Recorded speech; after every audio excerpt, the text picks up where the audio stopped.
Yeah, let's talk like raw numbers we collected on those invoices, but what is it, what has been the ROI for you so far in terms of cash? But also, what has this allowed you to do more of in your day to day as well?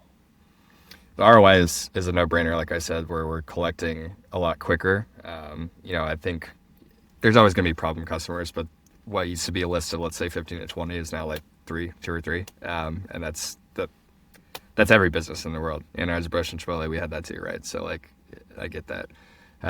So as far as like just getting the money in our account faster, like that 120 or $130,000 check that we were just talking about, me getting that in my treasury and getting interest on that for 11 months as opposed to, you know, not collecting that is almost pays for just that one account, almost pays for Invoice Butler, much less all the other stuff that we're bringing in a more expedient manner.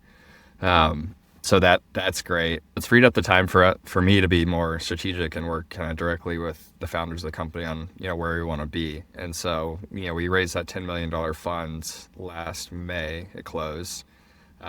If you looked in our account up to like 3 months ago, maybe we still had about $10 million in the bank account. So like we're treading water in a cash standpoint, which for a early stage VC company is incredible. It's great. But what we were able to do is say, hey, we really want to like explode our growth into the next level. Where do we want to invest funds in to grow both from like, a team strength headcount, but also what verticals do we want to go out into the market and attack? And so, we're kind of sitting on this money here and saying like, okay, where do we want to place our chips to really, move the business forward? And so we've been able to hire a few more sales reps to go attack different industries that we're launching into. We've been able to hire a few more engineers to build products that we've had on the roadmap for 6 months a year to actually get them out and launched. And so like one of those, this product we called Frontline, where you literally get visibility down to the zip code level of what companies are paying their hourly workers. So we just launched that like, I don't know, 3 months ago with this kind of new engineering support that we're able to build out.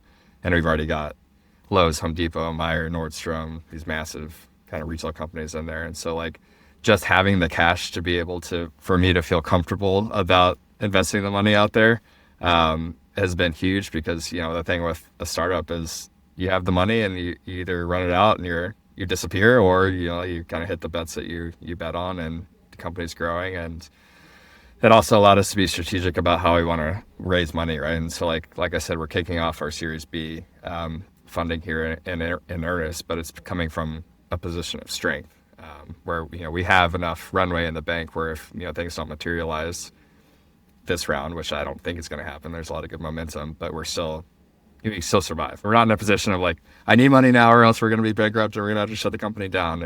We've been very strategic of like, okay, we still have 10 months of runway. What investors do we want to go talk to? At what speed do we want to move? What kind of term sheets are we looking for?